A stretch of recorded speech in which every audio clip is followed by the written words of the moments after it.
Okay, this self-guided test review is supposed to teach you how to prepare for a test, not just in this class, but any class, although it is specifically geared towards math classes.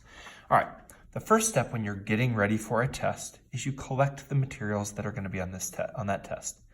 A review can help you know what's going to be on the test, but to be more complete, you want to get all the old homeworks, the quizzes, and any test reviews.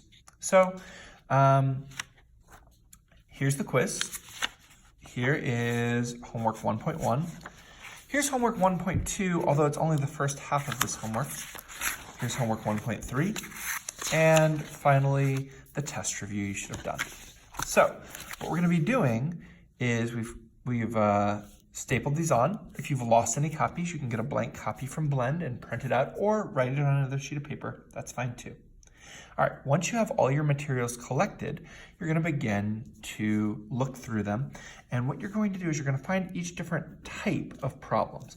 What this means is you don't need to do the same problem a bunch of times if it comes up a bunch of times. You just need to make sure you know how to do every type of problem we've done. So the way this looks is you go to the quiz, and in my mind, you're going to go to each thing, and on a separate sheet of paper, we're going to take each problem type and put it on this paper. Okay, from the quiz, I noticed 3 different problem types. How can you tell if a graph is each type? How can you tell if a table is each type? And how can you tell if an equation is each type?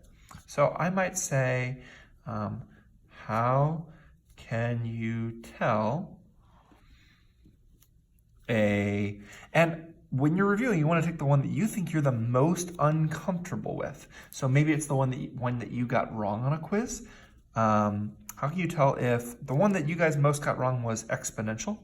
How can you tell if an exponential, if a graph, oh my goodness, graph is exponential, question mark, okay? How can you, I'm not going to write down all of these because they're all the same type. Now, I do need to know how to answer all of these questions, but this is just a way of getting organized so that I can make sure I am not missing any information before my test. How can I tell if a table is, I'm going to check for absolute value. Maybe you're uncomfortable with that. You want to pick the one you're the least comfortable with from each type. And how can you tell an equation is quadratic? So what I've done here is I've gotten one of each type from the quiz. That's from the quiz. And now I'm going to go on to homework 1.1. And when I look at homework 1.1, I'm going to look for different types of problems. So the first thing is I need to be able to write the domain and range is what it asks for. And I'm going to pick, I'm not going to do it for all 3 of these. I'm going to pick one. And again, I'm going to pick the one that I feel least comfortable with. Do I feel least comfortable with writing the domain and range of an equation, or from a table, or from a graph? Whichever one is the one you're least familiar with, that's the one you should probably put on here to make sure you get the help you need before the test. So I'm going to put f of x, domain and range of f of x. This is, I should label this is homework 1.1 and underline it so it's well organized. Next, I need to be able to evaluate each of these things. I'm not going to do each of them. I'm going to pick one. Evaluate, and I'm going to pick g of 2, just because it's there. Okay, this was number 2. So there's an evaluate question. Notice I'm not putting all the different questions. I'm just picking one of each type. Then there is create a table using the domain. This is a different type. -2, -1/2, 0, 5, 100. This is table for f of x. So I'm going to have to go back and use f of x from this. Okay. There is a graphing one. I'm going to skip this because I'm like, oh, I really know how to graph tables, so no problem for that. And write an equation for h of x. So this is writing an equation from a graph. That's from our Algebra 1 mastery skills. I would hope you know how to do that at this point. And And then there's this situation. We have to take the situation. So Maria has $120 and makes $7 per hour. So I want to be able to write a function. That's a new type of problem. Write a function that represents that. I want to be able to come up with the domain and range. Now this is domain and range of a problem situation. So it's a kind of different situation here than all the other questions we've had so far. Even though we already had a domain and range question, it's very different when it's just like giving you a table than a problem situation. Okay, so that's quiz 1, that's homework 1. Then I would go to homework 2, and again, I would label. I'm just making sure that I've done all the different problem types. And I'm going to only use the front of homework 1.2 here because the back was practicing for your mastery quiz. So when I look at homework 2, I see that there are 4 very similar ones. It said to create an example one, and you're going to want to pick the one you're least familiar with. So maybe, so write an exponential equation. So we're going to write an exponential equation. We're going to make a table, and then we're going to graph it. Like that was an example problem. That's one of each type of question from this part. We already did making a table and finding the range given a domain. So even though this is new to this homework, it was already on our previous homework, so I'm not going to do it for this one. Let's put on one that's what type of function rule it is. And I think the one that you guys had the most trouble with was -3, 6.5, -2, 4.5, -1, 2.5. You want to do whichever one is, like if you got one wrong on your homework, that would be the one to put here so you can get help on it before your test and actually correct it. As you're going through this and answering these questions here, any questions you correct on your homework, you can be correcting them here as well. And as you're correcting them, you can show them to me on the day of the test and get those points back on your homework. Remember, if you have all your homeworks corrected, you can get a 10-point bonus on your test. So homework 1.3, again, the different kinds I'm going through, and what I would put here is what type of function models the situation. I'm going to make sure I can find an appropriate domain and range, and that seems to be what's going on. They're asking kind of random questions. I'm not sure that's a different type of problem as much as like they're giving you a function. They're always asking what's the domain and range. They're asking you to make a graph, what type of function. So these would be the ones I would take is what type of function and what are the domain and range for that model.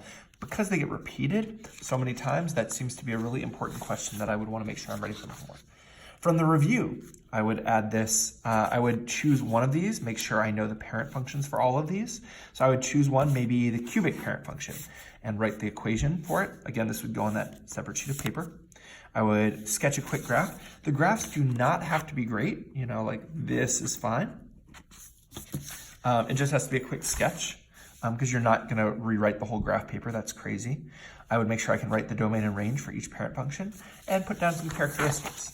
I would want to make sure I can tell what family of functions this was. And I would pick the one that I'm the least certain about.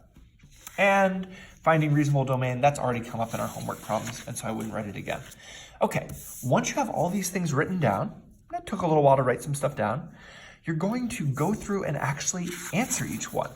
And if you get to it and you can say, okay, I can tell if a graph is exponential if it has an asymptote. If you feel comfortable that you can answer that question without looking at your notes, without asking anybody for help, without looking at what you put on the quiz before, if you can answer without looking at anything, you can put a check mark next to that. You're going to get it right on the test. You can feel confident about that. If you look at this and you say, ooh, I don't know how to tell if a table is absolute value, you put a star by it.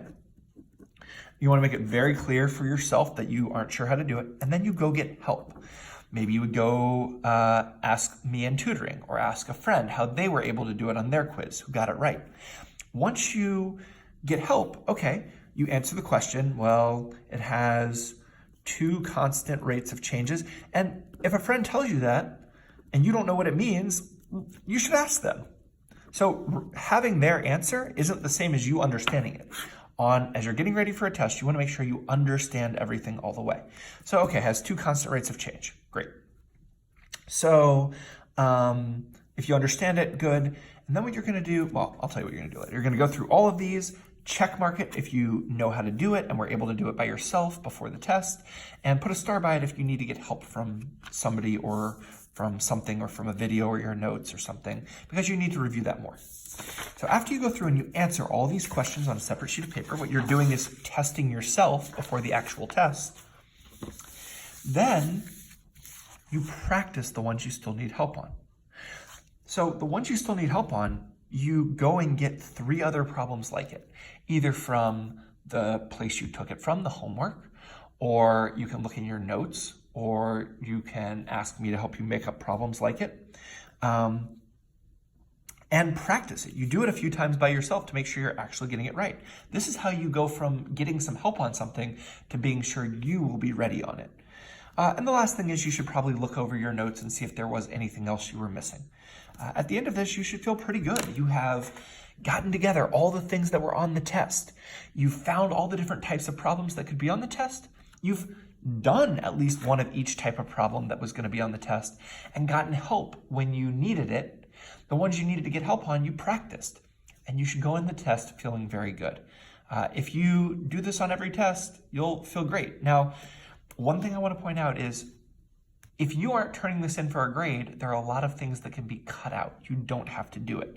For instance, as I was finding the different types of problems, if it's me studying for a test and not doing this for a grade, I would look at a type of problem and think, do I know how to do it? If I feel comfortable that I know how to do it, I wouldn't write it down. I would skip over it and just say, you know what, I know I'm going to get that right on the test because I know how to do it. I would only write down the ones I'm not sure I know how to do, because those are the ones I'm going to want to study. Okay, I hope this helps you study for your test, and this is a skill that you need to practice, because studying for tests is not something everybody is born knowing how to do. You practice it, and it makes you get very good. And this is a process that goes faster and faster the more times you do it. Good luck on your test.